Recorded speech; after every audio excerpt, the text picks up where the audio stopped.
संक्रांति के पावन पर्व की गाढ़ा गाढ़ा हार्दिक बधाई और ढेरों ढेरों शुभकामनाएं।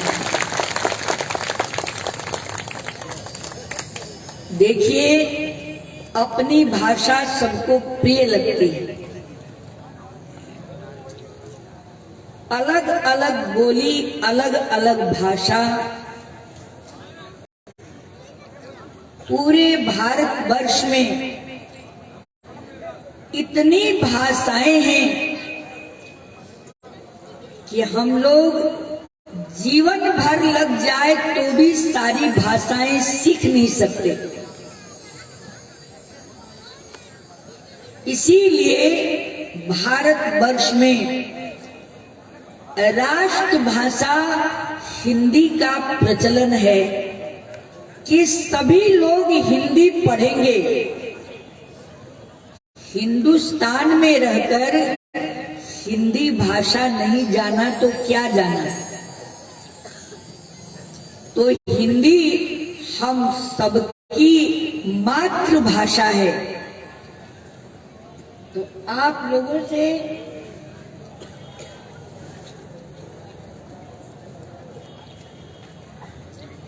प्रार्थना करूंगी कि आप लोग बड़े प्रेम से ध्यान मन को एकाग्र करके आप सत्संग सुने। आज हमारी प्रिय बहन जी ने बताया कि आज निषाद राज गुरु की जयंती है। छत्तीसगढ़ में निषाद राज जी की जयंती सब लोग मनाते हैं। देखिए, निषाद राज श्री रामचंद्र जी के परम भक्तों में एक थे। जब माता कैकेयी ने, बहुत से लोग माता कैकेयी को दोष देते हैं, पर माता कैकेयी जैसी ज्ञानी विदुषी संसार में कोई नहीं हुआ। यदि श्री राम राजा बन जाते तो अयोध्या की राज्य में ही सिमट करके रह जाते, पर मां कैकेयी की कृपा से, क्योंकि राम जी ने ही मांगा था कि मां, एक आपसे मैं वरदान मांगता हूं, कुछ चाहता हूं मैं आपसे कि एक समय नौका पर बैठ करके श्री रामचंद्र जी और कैकेयी माता नौका विहार कर रहे थे। राम जी ने कहा, मां, एक चीज मैं आपसे मांगू, आप ही मुझे दे सकते हैं कि आपके जितना मुझे प्यार करने वाला कोई नहीं है। कैकेयी माता को राम जी से बहुत लगाव था, बड़ी ममता थी, प्यार था। श्री राम जी कहते, मां, भरत जैसी मेरे प्रिय भाई के लिए आप राज्य मांग लीजिए और मुझे 14 वर्ष के लिए विशेष रूप में उदासीन भाव सन्यासी का वस्त्र धारण करके मुझे 14 साल का वनगमन मांग लीजिए।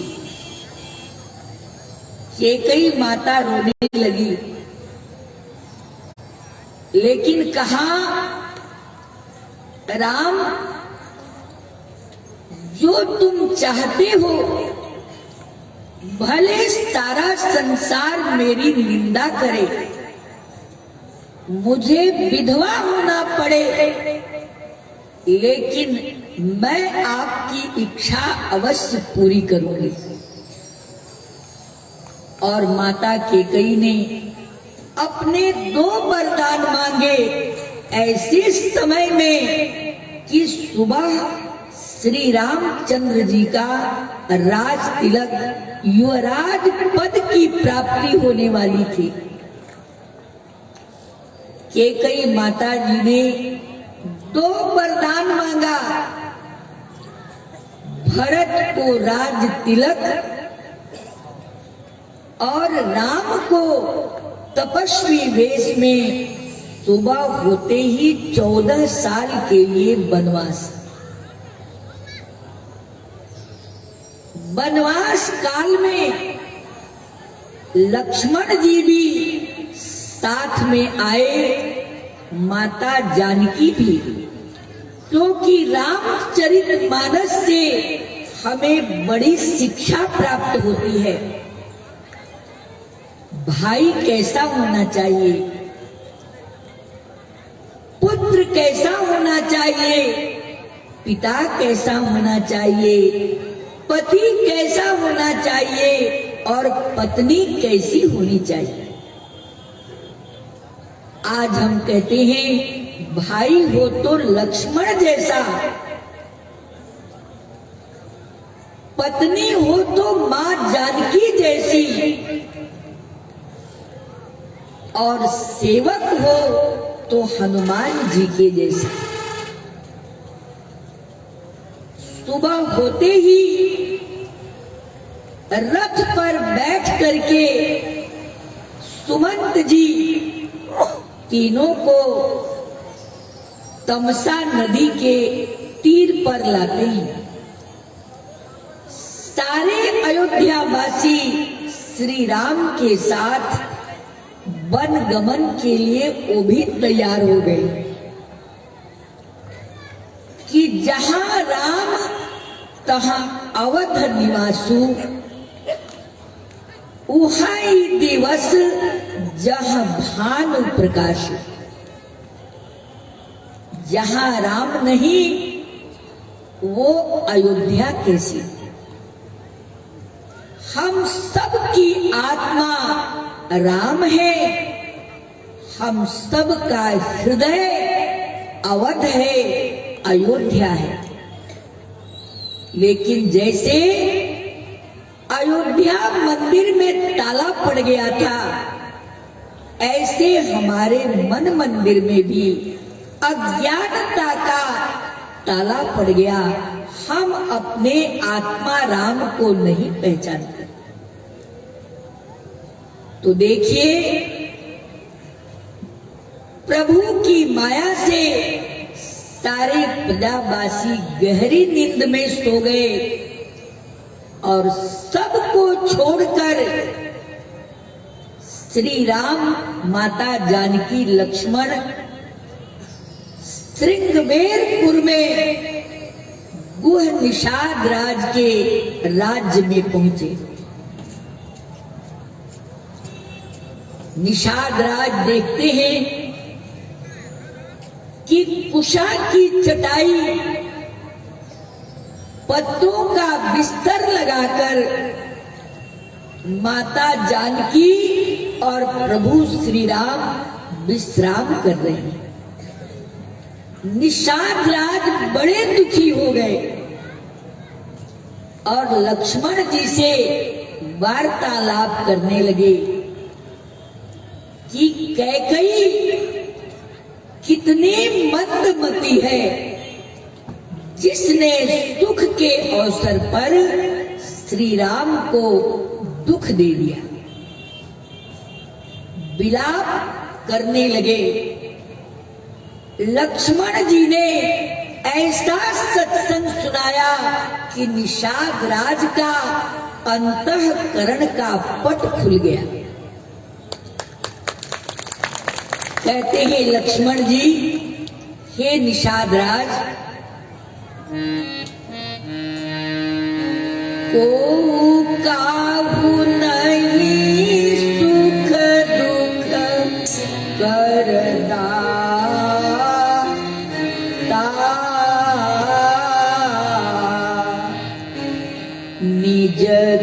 हित कर्म भोग फल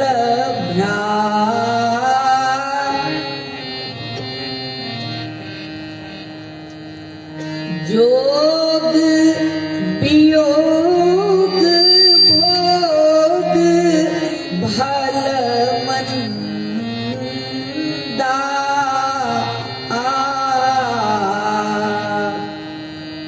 हित अनहित माध्यम भ्रम फंदा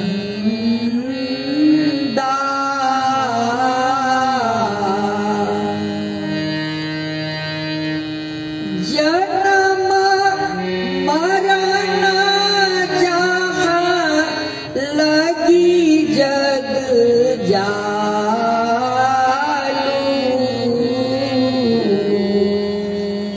संपत्ति विपत्ति कर्म अरु कालू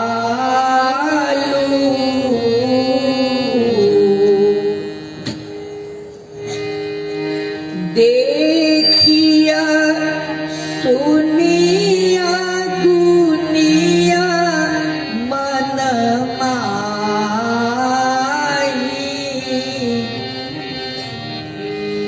मोह मूल परमारथ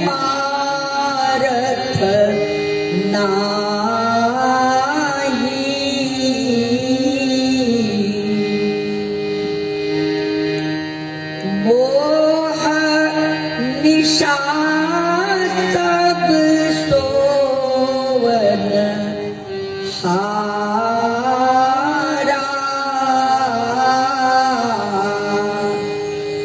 देखहि सपना अनेक प्रकारा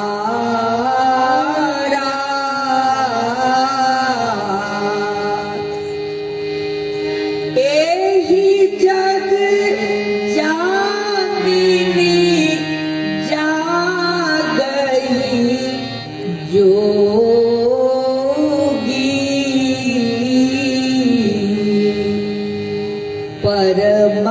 परमारथी प्रपंच वियोगी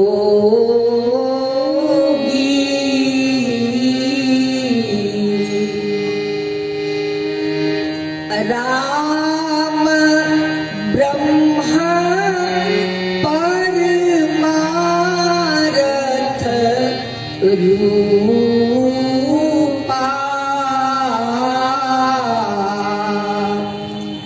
अभिगत अकथ अनादि अनुपा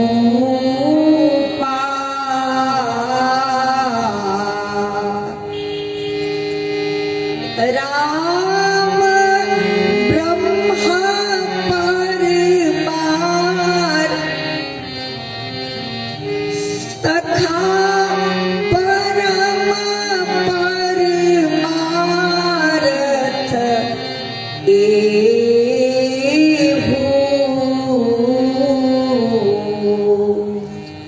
मन क्रम वचन राम पद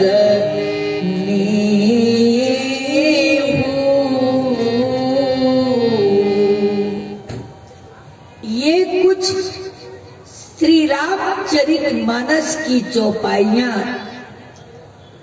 जिनको लक्ष्मण गीता के नाम से भी कहा गया।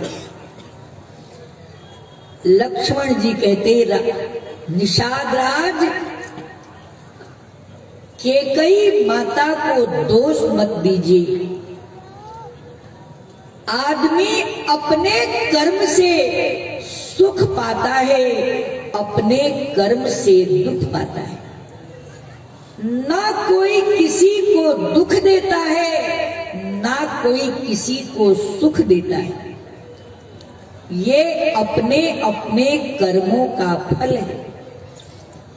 हे निषाद, इस अज्ञान मोह रूपी रात्रि में निशाचर किसको कहते हैं?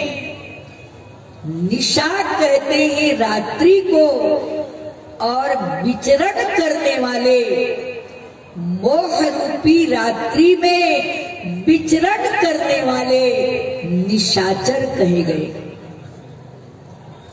तो देखिए, इस मोह ममता की रात में सारी दुनिया सो रही है। बचपन बीता, किशोर अवस्था बीता, जवानी आई, जवानी बीता, धीरे धीरे प्रौढ़ अवस्था आई, वानप्रस्थ अवस्था आई। कहा गया है कि वानप्रस्थ में संन्यास लेना चाहिए। 25 साल तक ब्रह्मचर्य, 25 साल के बाद गृहस्थ आश्रम। लेकिन ऐसा कलयुग है कि 20 साल में तो लड़का बाप भी बन जाता है और लड़की माँ भी बन जाती है। ब्रह्मचर्य कहाँ गया? और 25 साल से 50 के बीच में गृहस्थ आश्रम। ज्ञानी बनकर यदि गृहस्थ आश्रम का पालन करता है तो वो गृहस्थ में रहता हुआ भी साधु पुरुष है। विभीषण राक्षसों की नगरी में रहते हुए उनको राम जी ने साधु पुरुष कहा, संत की पदवी दिया, क्योंकि विभीषण निरंतर श्री राम के चरणों का ध्यान करते थे। लंका नगरी में वही एक साधु पुरुष भक्त थे जिनके ऊपर लंका का सारा पाप टिका हुआ था। तो देखिए, लक्ष्मण जी कहते हैं, निषादराज आप श्री राम को, मां जानकी को देख रहे हैं, कितनी मस्ती में आराम से सो रहे हैं। जिसको दुख होगा उसे रात रात भर नींद नहीं आती। तो क्या श्री राम को, मां जानकी को क्या दुख है? वो तो इसीलिए वनवास आए हैं, दुखियों का दुख दूर करने के लिए, भक्तों की भक्ति को पूर्ण करने के लिए, ऋषि मुनियों का रक्षा करने के लिए।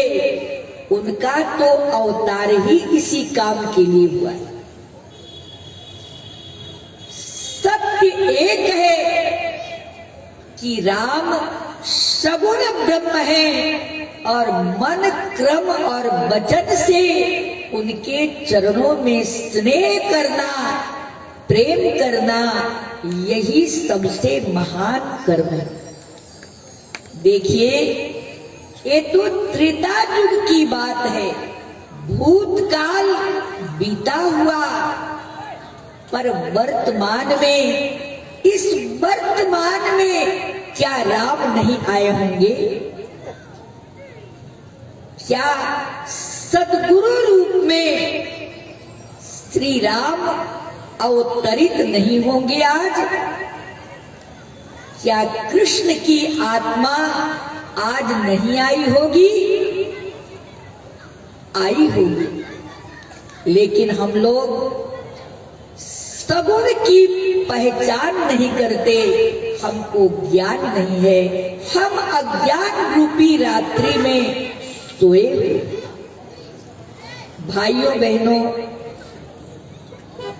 एक बार विदेश में एक सज्जन कहने लगे कि बहन जी, भगवान भारत वर्ष में ही क्यों बार बार आते हैं, हमारे देश में क्यों नहीं आते? हमने कहा भाई, तुम्हारे देश में आने से भगवान डरते हैं, उनको डर लगता है कि एक बार यीशु का जन्म हुआ, उन्होंने अपने आप को भगवान का अवतार भी नहीं कहा, उन्होंने कहा मैं ईश्वर का पुत्र हूं। बस इसी बात पर उनका पीछा, उनको दुख देना, उनको पत्थर मारना, हर प्रकार से अपमानित करना लोगों ने शुरू कर दिया। और यीशु को यहां तक नौबत आ गई कि वहां राजा ने ऑर्डर दिया कि यीशु को क्या कहते हैं, सूली पर उनके हाथ पांव में सर्वत्र कील ठोका गया। कितना कष्ट हुआ होगा, लेकिन यीशु कहते हैं कि हे प्रभु, जिन लोगों ने हमें सूली पर चढ़ाया, इनको क्षमा कर देना, क्योंकि ये नहीं जानते कि ये क्या कर रहे हैं। देखिए, एक बार भगवान का बेटा आया, उसको सूली पर लटका दिया, उस देश में भगवान दोबारा आएंगे? नहीं आएंगे। मोहम्मद साहब अरब कंट्री में, अरब देश में आए, उनका जन्म हुआ, उनको भी वहां के लोगों ने मक्का से मदीना और मदीना से मक्का भगाते रहे, खदेड़ते रहे उनको। तो भगवान और हमारे भारत वर्ष में कन्हैया कन्हैया तुझे आना पड़ेगा, आना पड़ेगा, वचन गीता वाला निभाना पड़ेगा, वचन गीता वाला निभाना पड़ेगा। देखिए, हमारे भारत वर्ष में भगवान को बार बार बुलाया जाता है। हमारा देश भक्ति में, ज्ञान में, सेवा में हमारा देश भरपूर है। इसलिए इस देश में अपना वचन निभाने के लिए राम जी कहते हैं, शंकर जी माता पार्वती से कहते हैं,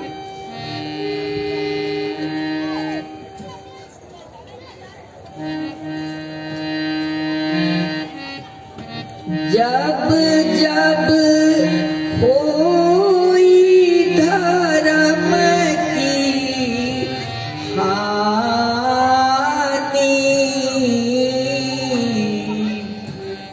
बाढ़ई असुर अधम अभिमानी,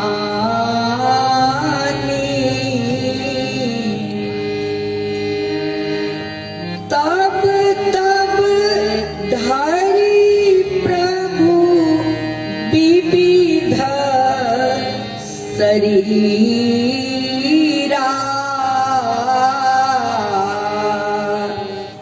हरहि कृपा निधि सजन पीरा।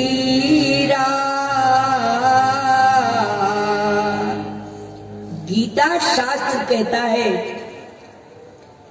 यदा यदा हि धर्मस्य ग्लानिर्भवति भारत, अभ्युत्थानम अधर्मस्य तदात्मानं सृजाम्यहम् परित्राणाय साधूनां विनाशाय च दुष्कृतां धर्म संस्थापनार्थाय संभवामि युगे युगे।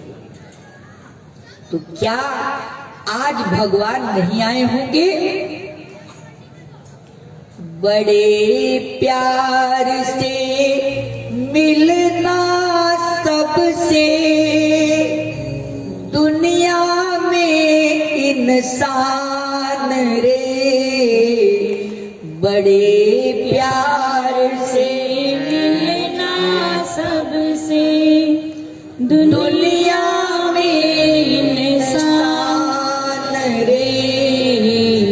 ना जाने किस भेष में बाबा मिल जाए भगवान रे। ना जाने किस भेष में बाबा मिल जाए भगवान रे। ना जाने कब श्याम मुरारी आ जाए बन कर के भिखारी। ना जाने कब श्याम मुरारी आ जाए बन कर के भिखारी। कभी लौट ना जाए द्वार से, कभी लौट ना जाए द्वार से। रखना इसका ध्यान रे। ना जाने किस रूप में बाबा मिल जाए भगवान रे। बड़े प्यार से मिलना सबसे दुनिया में इंसान रे। ना जाने किस रूप में बाबा मिल जाए भगवान रे। भाइयों बहनों, बड़े प्यार से आज तो ये कली काल का समय, भाई भाई में प्रेम नहीं, पति पत्नी में प्रेम नहीं, माता पिता में प्रेम नहीं, सगे संबंधियों से प्रेम नहीं, केवल दिखावा। ऊपर से हंसेंगे और अंदर प्रपंच कपट भरा हुआ है। तो क्या आज भगवान नहीं आए होंगे? आए हैं। आपके सामने सतगुरुदेव श्री सतपाल जी महाराज की छवि लगी है। पहचानो, एक दुनिया वालों, इन महापुरुष को पहचानो। ये आपकी आत्मा को जगाने के लिए आए। तो भाइयों बहनों, जब लक्ष्मण जी और निषाद राज का सत्संग चल रहा था, उसी समय केवट स्वयं सेवक के रूप में वहां पहरा दे रहा था। केवट समझ गया कि ये श्री राम साधारण नहीं है, ये परम ब्रह्म परमात्मा है। जुगों जुगों से इंतजार करता हुआ आज मेरी भक्ति पूर्ण होगी। देखिए, अपने राजा निषाद राज से केवट कहता है कि प्रभु, एक वरदान मांगता हूं मैं आपसे। निषाद राज कहते, मांगो। का यही वरदान कि आज गंगा जी से सभी नाव हटा दिया जाए, केवल मेरी एक ही नाव रहेगी। जब एक मेरी ही नाव रहेगी तो राम जी मेरी नौका में ही बैठे। मैं सतयुग से कछुआ बन करके भगवान विष्णु का चरण छूना चाहता था। एक तरफ से मां लक्ष्मी ने भगाया, एक तरफ से क्या कहते हैं शेषनाग जी ने भगाया, और मैं तब से इंतजार कर रहा हूं। आज इंतजार की घड़ियां समाप्त हुई। मैं अपने प्रभु का दोनों चरण धोऊंगा। एक केवट की नाव, प्रभु श्री राम जटाओं का मुकुट बना करके बलकल वस्त्र में गंगा के किनारे केवट से नाव मांगते हैं। कैसे मांगा?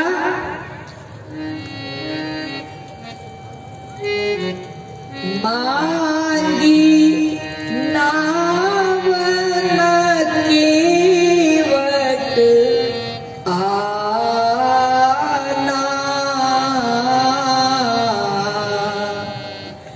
कही तुम्हार मरम में जाना।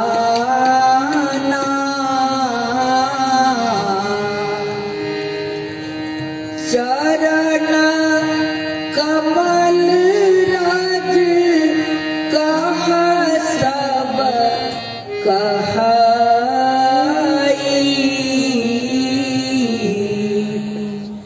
मानुष करनी मोरी कछु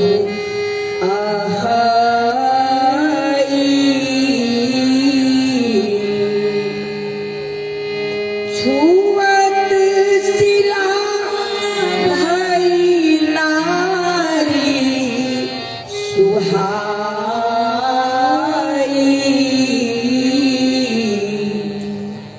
पाहन तेन काठ कठिनाई।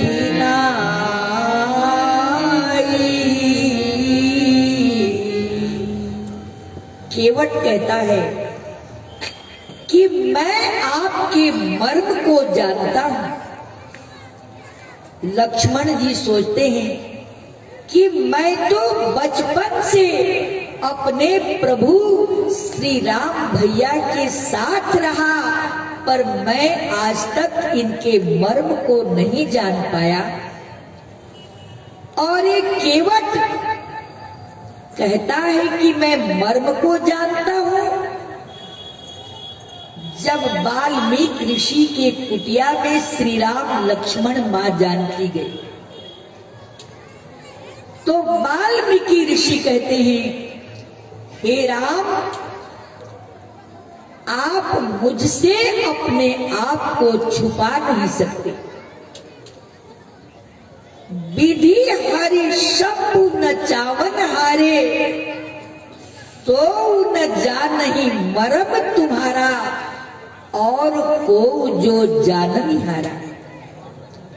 हे राम, राम स्वरूप तुम्हार वचन अगोचर बुद्धि पर, अभिगत अकथ अपार, नेति नेति जेहि निगम कर। हे राम, आपका स्वरूप मन वाणी से, इंद्रियों से, नेत्रों से परे है, माया से परे है। आप ब्रह्मा विष्णु महेश को भी नाच नचाने वाले हैं, और वो भी आपके मर्म को नहीं जानते। देखिए, और वो एक केवट साधारण सा कहता है कि मैं आपके मर्म को जानता हूं। कौन सा मर्म? कि प्रभु, जब आपने अहिल्या माता को जो पाषाण बन गई थी, उस पाषाण को चरण छुआया। आपके चरण धूल से वो अहिल्या माता नारी बन गई। और प्रभु, ये मेरी नैया तो काठ की है और सदा जल में रहकर कोमल बन गई है, ये तो और जल्दी नारी बन जाएगी। और एक नारी मेरे घर में है, एक मेरी पत्नी है, नाव भी पत्नी बन गई, तो महाराज दोनों का पालन पोषण कैसे करूंगा? और बनेगी, मैं तो निषाद हूं, और बनेगी ब्राह्मणी, तो ब्राह्मणी निषाद के घर में कैसे रहेगी? इसलिए नाना केवट क्या कहता है? मेरी छोटी सी है नाव, तेरा जादू भरा पाव, मोहे डर लागे राम, कैसे बिठाऊं तोहे नाव में, हाँ नाव में। मेरी छोटी सी है नाव, तेरे जादू भरे पाँव, तेरे जादू भरे पाँव, मोहे डर लागे राम, कैसे बिठाऊं तोहे नाव में। पाथर से बनाई तूने नारी, गाओ पाथर से बनाई तूने नारी, ये है लकड़ी की नाव हमारी, ये है लकड़ी की नाव हमारी। इससे पालूं परिवार, मेरा यही रोजगार, कैसे बिठाऊं तोहे नाव में।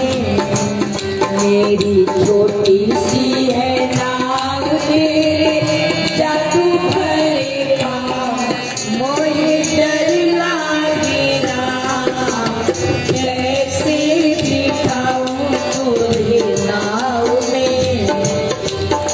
केवट कहता है, ये छोटी सी नाव पानी में रहकर कोमल बन गई, मेरी रोजी रोटी इसी नाव को चलाने से चलती।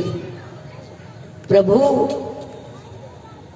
यदि उस पत्थर की भांति मेरी नाव भी स्त्री बन गई, तो मेरी तो रोजी रोटी गई।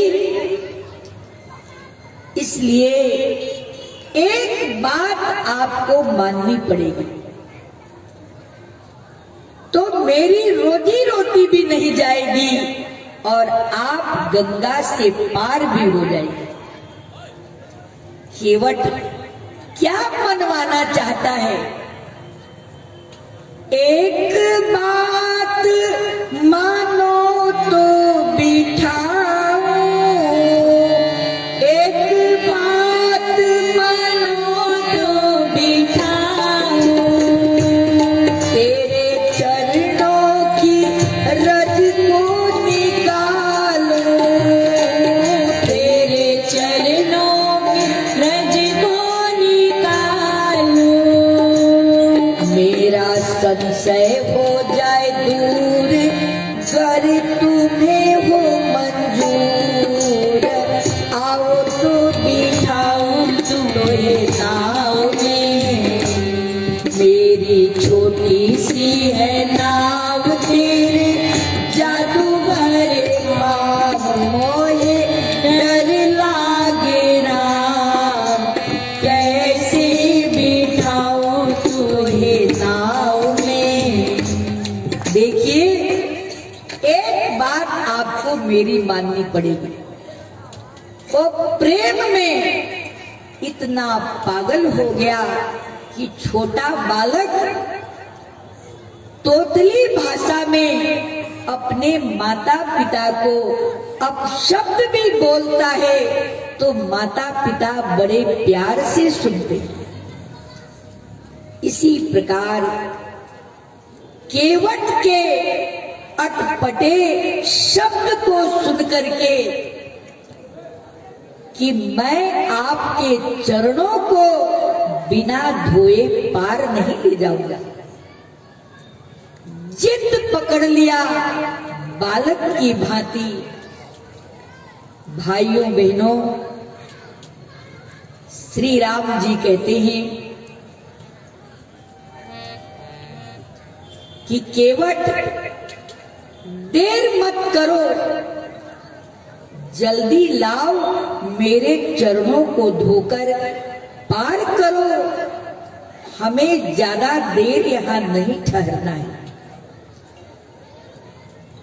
केवट राम रजायसु पावा,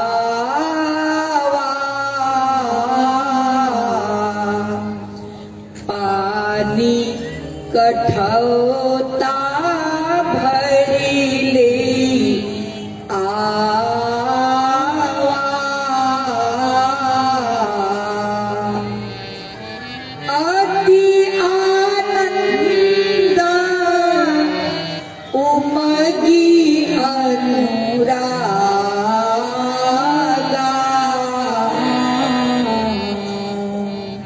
चरण सरोज पखारन लागा,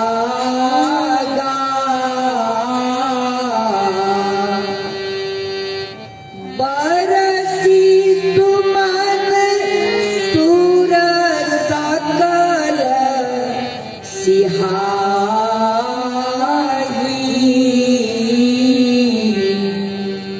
एहि सम पुण्य पुंज को नाही।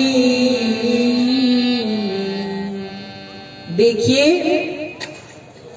एक गंगा तो बह रही है, पर केवट जैसे भक्त ने दूसरी गंगा अपने कठौते में प्रकट किया।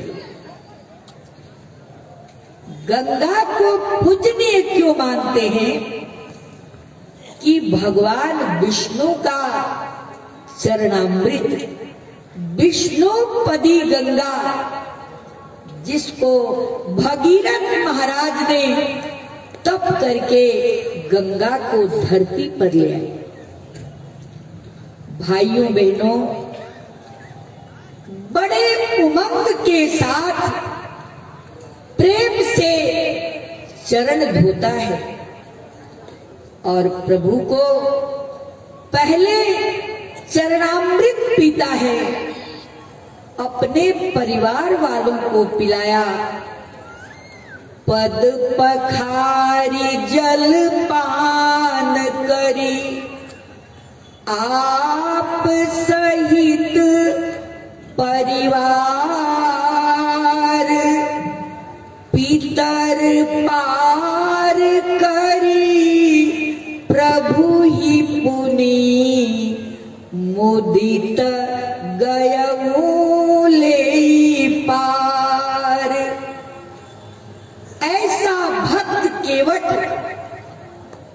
जो स्वयं को तारा चरणामृत पीकर, अपने पितरों को तारा, अपने परिवार को तारा, अपने गांव नगर को तारा। तभी कहा, कूलम पवित्रम जननी कृतार्था, वसुंधरा पुण्यवती चतेन, संसार सागरे सुख अस्मि, नीलम लीनम परे ब्रह्मणि यस्य चेतन। तो कुल धन्य उमा सुनु, जगत पूज्य सुपुनीत श्री रघुवीर परायण जेहि नर उपज विनीत। भाइयों बहनों, ओ कुल पवित्र है, ओ माता पिता पवित्र हैं, भक्त की कोई जाति नहीं होती। भक्त सबसे श्रेष्ठ होता है। यदि जाति पाति भगवान देखते तो माता सवरी के जूठे पैरों का भोग कैसे लगाते। ये नीच जाति की है। पर राम जी तो कहते हैं, हे भिलनी, तुम मुझे अति प्रिय हो और तुम्हारे जैसे भक्त को पाकर नवधा भक्ति का, संसार के कल्याण के लिए मैं नवधा भक्ति का उपदेश दे रहा हूं। तो भिलनी माता, सबरी माता भगवान के भक्ति में कोई जाति पाति नहीं होता। जाति पाति पूछे नहीं कोई, हरि को भजे सो हरि का हो। इसी तरह हमारा गुरु महाराज जी का दरबार है। आप हरिद्वार गए होंगे, अखंड भंडारा चलता है। उस भंडारे में ये नहीं पूछा जाता तुम किस जाति के हो, तुम पढ़े लिखे हो कि नहीं, तभी तुम भंडारे में भोजन पकाओगे और परोसोगे। नहीं, वहां सबको सेवा मिलती है। हम सभी सेवा के अधिकार को प्राप्त करते हैं। इसी तरह केवट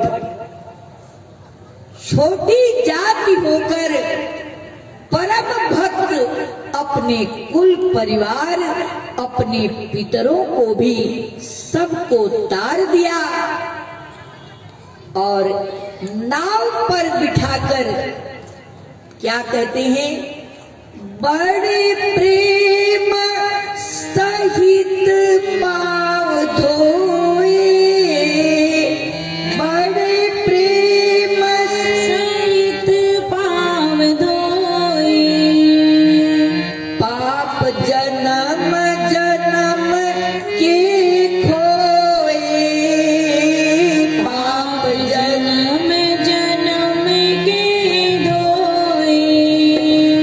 हुआ मन प्रसन्न करके राम दर्शन, संग सिया लक्ष्मण, आओ तो बिठाऊं तोहे नाव में, मेरी छोटी सी है नाव, तेरे जादू भरे पाँव मोहे डर लागे राम, कैसे बिठाऊं तोहे नाव में।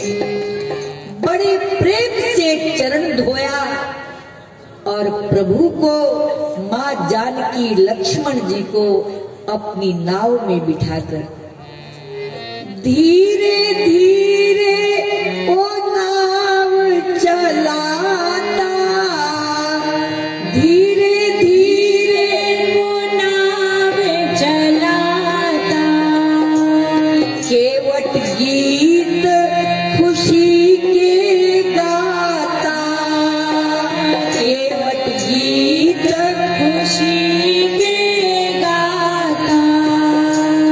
कहता यही मन में, सूरज डूबे क्षण में, राम न जाए वन में, बैठे रहे मेरी नाव में, मेरी छोटी सी है नाव, तेरे जादू भरे पाँव मोहे डर लागे राम, कैसे बिठाऊं तोहे नाव में।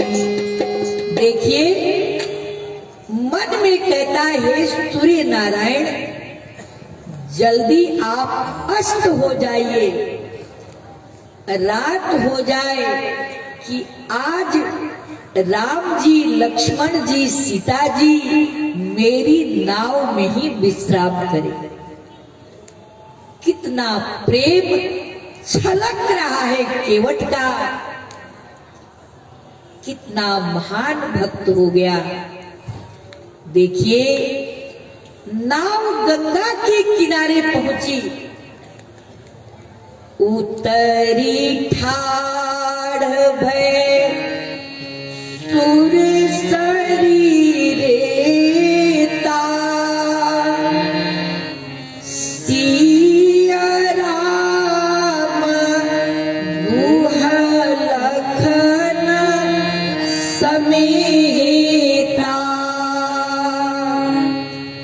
केवट उतरी दंडवत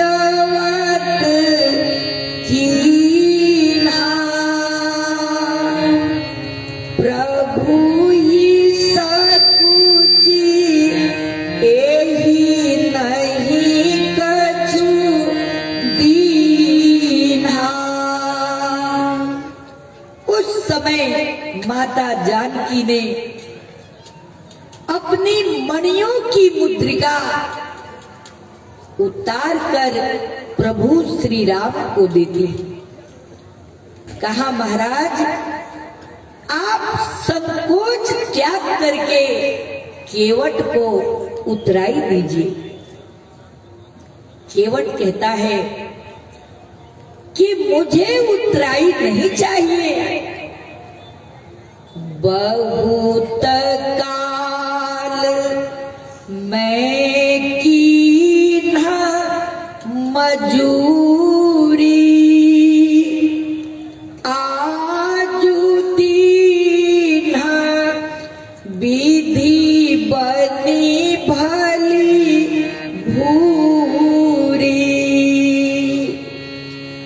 अब कछु नाथ न चाहिए मोरे, दीन दयाल अनुग्रह तोरे, बहुत किए सिया लखन प्रभु, नहीं कछु केवट ले,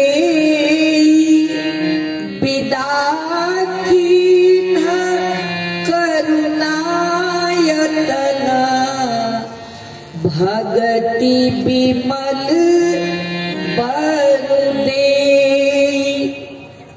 जो माया का त्याग करता है, आज तो आदमी देवी देवता के मंदिर में जाएगा, मैं सुखी रहूं, मेरा परिवार सुखी रहे, ये नहीं कहेगा मेरा पड़ोसी भी सुखी रहे। मैं और मेरा, तू और तेरा, इसी में माया जाल में, मकड़ी के जाल में सारा संसार फंसा हुआ। आदमी अपने दुख से दुखी नहीं, दूसरों के सुख को देखकर जलता है, ईर्ष्या करता है कि हमारा पड़ोसी क्यों सुखी है। एक व्यक्ति भगवान शंकर की भक्ति किया कि पड़ोसी से मैं आगे बढ़ जाऊं, पड़ोसी से बड़ा जलता था वो। भगवान शंकर प्रकट हुए, कहा, मांग भक्त, तुझे क्या चाहिए, पर ध्यान रखना जो भी तू मांगेगा तुझे एक वस्तु मिलेगी और तेरे पड़ोसी को डबल मिलेगी। अब तो सिर पीटने लगा, हाय भगवान, पड़ोसी से आगे बढ़ने के लिए, पड़ोसी को नीचा दिखाने के लिए मैंने तप किया, भक्ति किया। मुझे एक चीज देंगे और पड़ोसी को दो। भगवान कहते तू मांगना, खजाना तो मेरा खाली होगा ना, तेरे पेट में क्यों दर्द हो रहा है।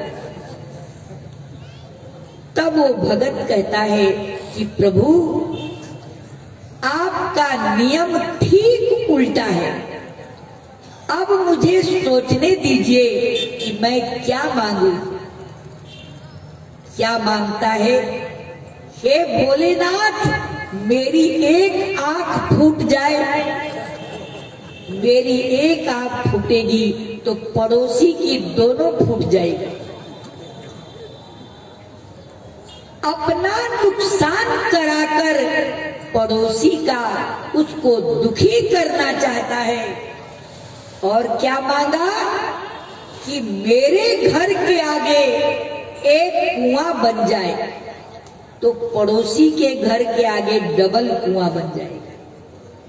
और पड़ोसी जब गिरकर कुएं में मर जाएगा तो मुझे अति सुख मिलेगा, मेरा हृदय शीतल हो जाएगा।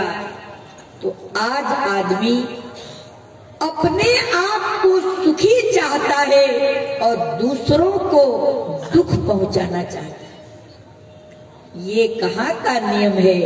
इसलिए प्रेमी सज्जनों, आज निषाद राज की जयंती पर निषाद की भक्ति की भावना हम लोगों ने सुना, तो हम भी अपने हृदय में दृढ़ प्रतिज्ञा करें कि हम भी केवट के तरह हम भी भक्त बनेंगे।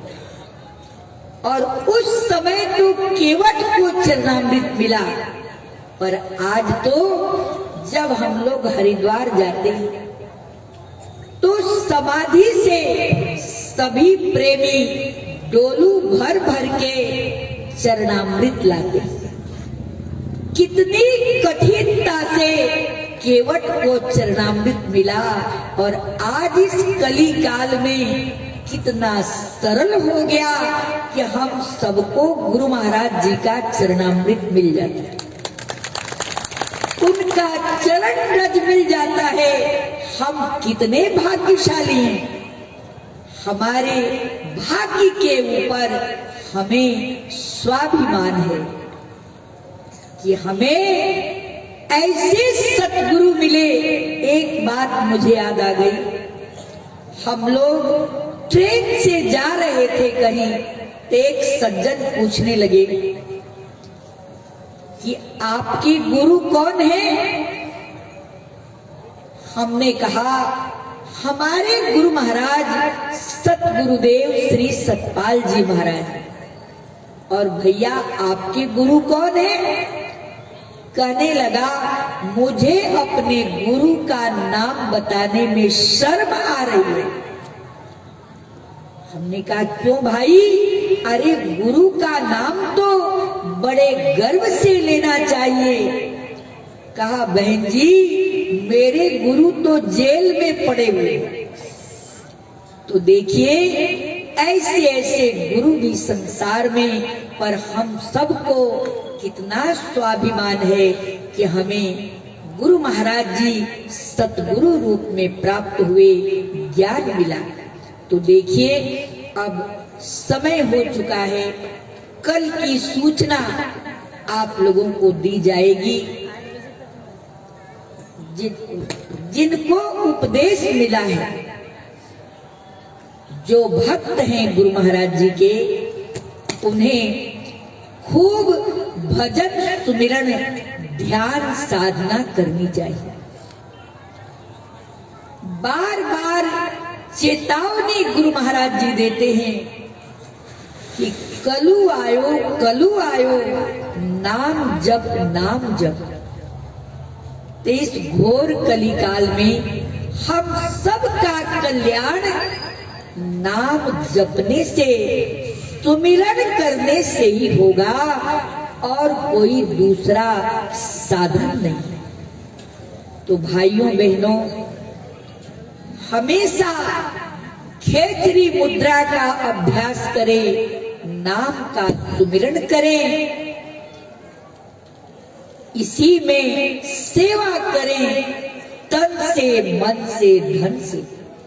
आज आप लोगों ने सेवा किया, उसी का फल स्वरूप ये पांडाल बना है, ये चटाई बिछी है, स्टेज बना है, साधु महात्मा बैठे हैं, आपको सत्संग सुना रहे हैं। ये आपके सेवा का ही तो प्रताप है। भंडारा दूर दूर से यहाँ भक्त आए हैं, उनके लिए भोजन प्रसाद बनाने वाले भक्त अलग सेवा कर रहे हैं। तो सचमुच में सेवक गुरु महाराज जी को बहुत प्रिय है। तो हम सबको भजन साधना करना चाहिए, तन से, मन से, धन से सेवा करना चाहिए, चाहे माता बहन हो, चाहे पुरुष वर्ग हो। क्योंकि ध्यान साधना, जिस घर में माता बहनों को आत्मज्ञान है, वो घर स्वर्ग है। कि सुमिरन करते हुए भोजन पकाती हैं, उस भोजन को जो खाता है उसकी मति भी पवित्र हो जाती है। यदि बहुत से लोग कहते हैं कि माता बहनों को गुरु नहीं बनाना चाहिए, माता बहन का तो उसका पति ही गुरु है। कहते हैं बड़े बड़े विद्वान। पर बहनों, यदि आपका पति शंकर भगवान के तरह ज्ञानी है, कबीर दास जी के तरह ज्ञानी है, गुरु नानक देव जी महाराज के तरह ज्ञानी है, तो आपको गुरु की आवश्यकता नहीं, आपका पति आपको ज्ञान देता। लेकिन पति तो दारू का बोतल चढ़ा के नाली में पड़ा है, कुत्ता मुंह चाट रहा है। जो खुद नरक में पड़ा है, वो पति आपका कैसे उद्धार करेगा, कैसे आपका कल्याण करेगा। इसलिए नारी हो या पुरुष, दोनों को आत्मज्ञानी होना चाहिए, तभी आपका घर गृहस्थ स्वर्गमय होगा, भक्तिमय होगा। इसलिए छत्तीसगढ़ में तो प्रेमियों के अंदर बड़ी श्रद्धा भाव, मुझे तो लगता है कि सबरी माता का वरदान आप लोगों को मिला है कि आपकी भक्ति, आपकी सेवा बहुत सराहनीय है। इसलिए खूब भजन साधना करें और आप सबको बहुत बहुत साधुवाद, श्री गुरु महाराज जी का आशीर्वाद हम सबको प्राप्त हो। और जिनको ज्ञान नहीं है, बहुत दिनों से आप सत्संग सुन रहे हैं, ज्ञान लेना चाहते हैं, तो आरती के बाद आगे आकर साधु संतों से मिले। यदि उपदेश देने लायक होंगे तो अवश्य मिले। हरि ओम तत्सत। बोलिए श्री सत गुरुदेव भगवान की।